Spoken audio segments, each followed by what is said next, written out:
Winter break is coming to an end for our school kids. I know my son goes back today. So the FDA just approved a COVID vaccine booster for 12 to 15 years old.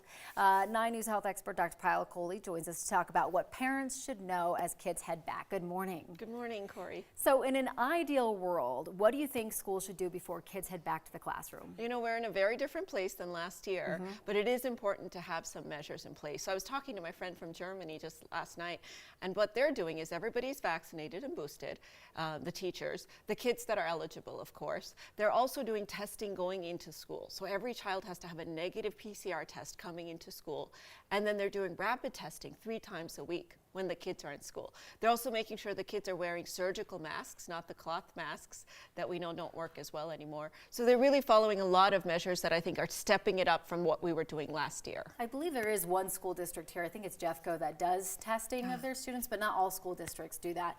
So are there certain kids that you would advise to do stay-at-home learning versus back in the classroom? You know, it's so important for our kids to be back so that they can be with each other and learn in the usual way. But I think there are some kids, particularly the unvaccinated, with high-risk medical problems that may be better suited, given how much Omicron there is right now, to stay home at least for the next month or so until we see where the cases are going. What mask do you recommend for kids?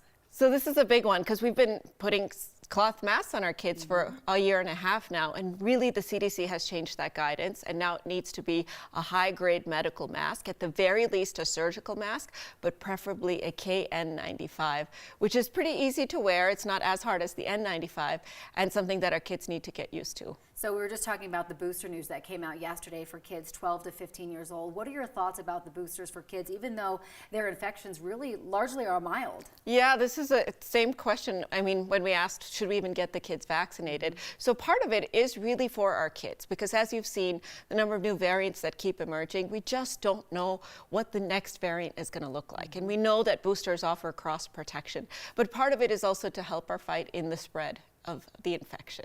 So if kids don't get boosted, and kids are such a large proportion of our population, it's really going to make in-person learning, restaurants, businesses, as well as just our overall life much more difficult to continue to live in the same way. Last question for you. I know that the CDC kind of changed their guidance in terms of how many days you should be in isolation. Do you see this applying to schools and kids as well? I think it's a really important thing to think about for our kids, because we know that kids' immune systems are different, so their infectious period may actually be different. We also know that Omicron and Delta probably have different tails in terms of how long you stay infectious, and when you test positive, you don't know which one you have necessarily. So I think 5 is very conservative. If we are going to do 5, I would want to see schools adopt testing as well, in addition to that 5 days.